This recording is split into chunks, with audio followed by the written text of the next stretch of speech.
Dekat dunia ni, ada pelbagai jenis seragam orang dan ada pelbagai jenis manusia. Sama juga macam kawan kita kan, ada pelbagai jenis diorang punya sifat masing-masing. Ada yang pemurah, ada yang baik hati, ada yang perlu ditolong dan ada juga yang kadang-kadang memerlukan perhatian kita. Okey, antara ramai kawan-kawan kita ni, mesti ada yang suka share dia punya masalah dekat Facebook ataupun mungkin dekat status WhatsApp, TikTok, Instagram dan macam-macam tempat lagi lah social media. Dan ada juga yang setiap benda atau setiap hal yang terjadi dalam hidup dia, semua benda dia mau share dekat dia punya rakan-rakan ataupun orang-orang sekitar dia.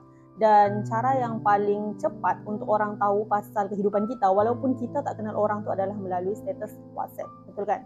Dan selalunya, ramai orang suka share dia punya kehidupan dekat status WhatsApp sebab WhatsApp adalah yang paling dekat dengan kita berbanding Facebook. Melalui sharing dia dekat status WhatsApp tu juga, kita boleh kenal daripada seseorang yang kita hanya kenal macam tu je, kita boleh kenal semua pasal diri dia melalui sharing yang dia buat.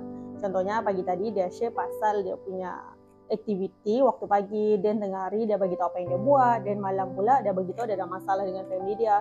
Semua benda dia mau share. Dan kita yang melihat dia, mesti ada something yang keluar daripada fikiran kita tentang seseorang itu. Betul kan?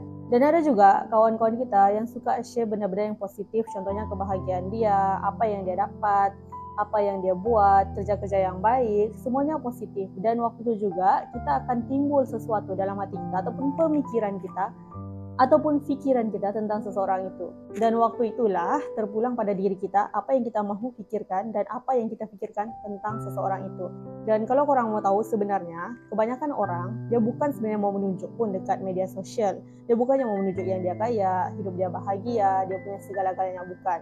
Tapi diorang ni sebenarnya hanyalah mau berkongsi diorang punya kegembiraan dan momen terbaik dalam hidup diorang. Jadi kalau kita nampak dia ni macam menunjuk, macam mau bagi tahu semua orang apa yang dia ada, sebenarnya itu adalah apa yang kita fikirkan dan apa yang hati kita katakan terhadap dia. Dan orang yang sepatutnya perlu berubah itu bukannya dia sebab suka menunjukkan kebahagiaan, tapi orang yang perlu berubah itu adalah kita.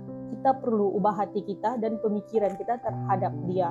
Sebab dari situ sebenarnya hati kita perlu dibebaskan daripada perasaan hasad dengki kerana melihat kegembiraan seseorang. Okey?